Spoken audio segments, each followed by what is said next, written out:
At 7:03 a.m. on July 27, 2025, the first North Korean T90 tank rolled into a quiet patch of Ukrainian farmland and vanished in a flash of fire. What happened over the next 240 seconds turned a $370 million invasion spearhead into twisted, burning metal. Ukraine didn't just get lucky, it had been waiting, shaping the battlefield inch by inch for over 2 weeks. How did 17 nights of preparation crush one of the most aggressive armored pushes in modern history before it could even get started? How does a force armed with 60 Russian-made T-90 tanks, dozens of armored carriers, and a swarm of 80 suicide drones lose its edge in under 4 minutes? That's exactly what North Korea faced when its most ambitious combat deployment in decades rolled toward a Ukrainian defensive line it thought was unprepared. This was no raiding column or probing attack. It was a fully loaded armored spearhead designed to smash a hole straight through contested territory and hand Russia a breakthrough their own exhausted units had failed to secure. The convoy assembly took weeks. Rail cars carried the T-90s, each weighing nearly 46 tons, across Russian territory to staging areas just 40 kilometers from the front. Trucks brought in armor-piercing ammunition, diesel reserves, and food for a force that numbered over 1,200 soldiers. Maintenance crews fitted explosive reactive armor plates to the tanks to absorb incoming hits. At airstrips nearby, the 80 loitering munitions waited in containerized launchers. These suicide drones had shaped charge warheads capable of burning through 600 millimeters of rolled homogeneous armor, more than enough to neutralize most battlefield vehicles. The range was around 40 kilometers, giving them the ability to scout ahead, dive on artillery, or wipe out static defenses minutes before the tanks arrived. The design was simple and aggressive. Drones would surge forward first, targeting anti-tank gun positions, armored obstacles, and any vehicle hulks on the battlefield that could hide weapon crews. Moments later, the armored carriers packed with mechanized infantry would push forward with the T-90s at the core. Infantry squads would dismount to clear trenches and secure flanks, while the tanks rolled through the breach and expanded the gap. If it worked at full pace, planners expected to break Ukrainian resistance within 6 hours. From a distance, the momentum looked unstoppable. That many drones in the air could overwhelm almost any air defense grid, and the tanks, fast for their weight with road speeds up to 60 kilometers per hour, were meant to keep pressing before defenders could regroup. North Korea had tied enormous financial and political weight to this mission. At over $6 million per T-90, plus the cost of carriers, drones, logistics, and personnel, the price tag edged toward $370 million. But money was only part of the point. The spectacle was meant to signal to NATO capitals that Pyongyang could send armored power halfway around the world and deliver tangible results on the battlefield. Kyiv, though, already had indicators of the scale. Signals intercepts and commercial satellite imagery had shown the concentration of armor and drones. Analysts inside Ukraine's general staff accepted that when the attack came, they would face one of the heaviest armored thrusts they had yet seen from foreign reinforcements.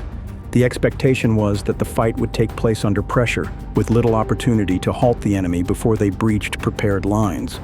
That confidence on the North Korean side came from doctrine. High-velocity armored assaults thrive on keeping defenders reactive, forcing them to fall back in confusion. But that same velocity can lock units into predictable paths. It compresses decision-making time and makes it harder to adjust if the route forward suddenly narrows or slows. If someone could dampen that speed, the attack's advantage could vanish. That's what Ukraine prepared to exploit. Their goal was not to blunt the spearhead head-on, but to shape its path, compressing thousands of tons of hostile armor into corridors where range firepower and maneuver could be controlled. The North Korean vanguard, focused on forward momentum, never realized it was entering an environment tailored to that purpose. The flattened fields and dirt roads ahead, seemingly open and inviting to tanks, had been transformed into something far more dangerous. What awaited them had been built not in hours or days, but over 17 patient nights of work. What can turn flat farmland into a tank graveyard without firing a single shot? For General Oleksandr Mykolaichchenko's 93rd Mechanized Brigade, The answer came down to shaping the ground itself.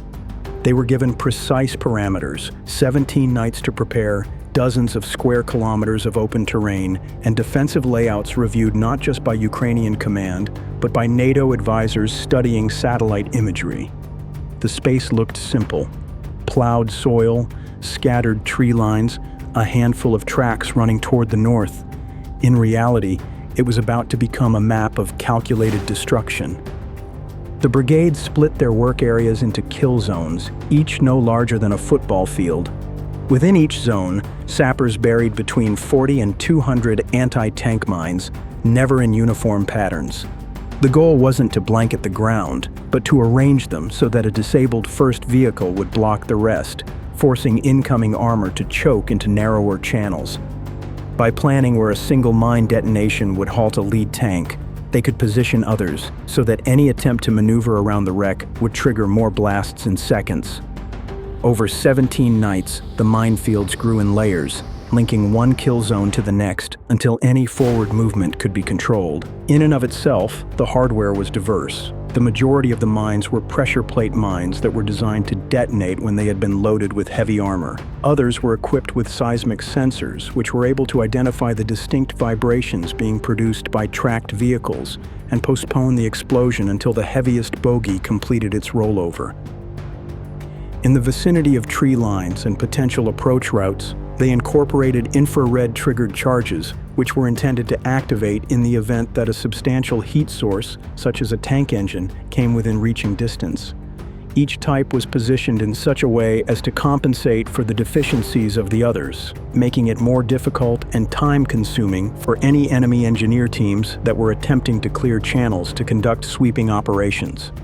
Despite the fact that mines were placed in the hazardous areas, the safe lanes were of equal significance. In reality, these were not intended to be secure. Rather, they were passageways that were cleared in order to entice the adversary to move precisely where Ukraine desired them to move.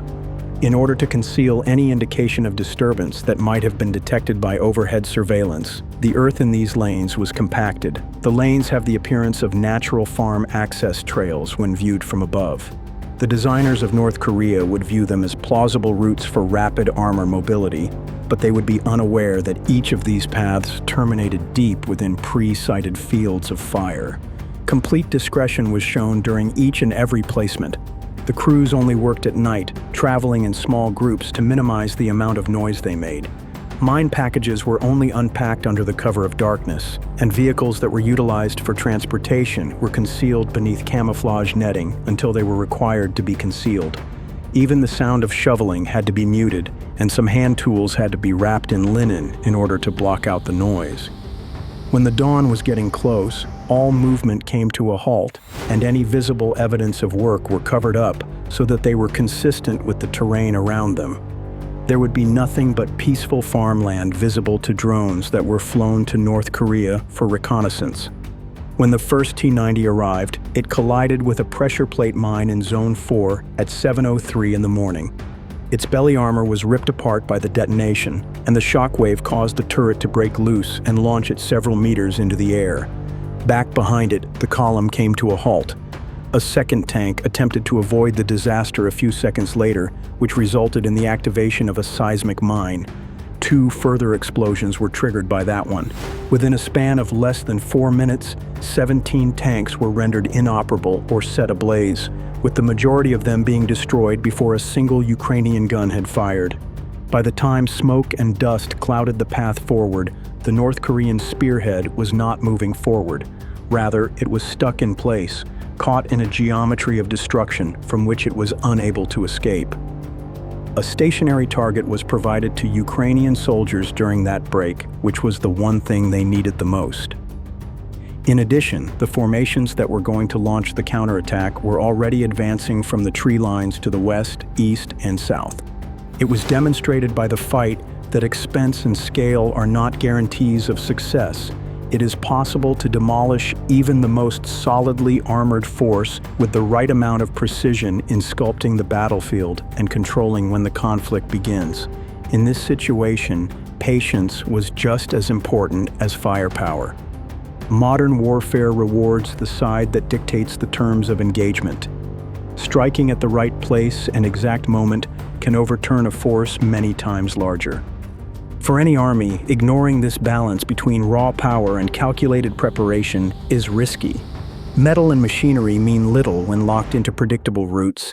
In such cases, a billion-dollar arsenal can be reduced to silent wrecks before midday.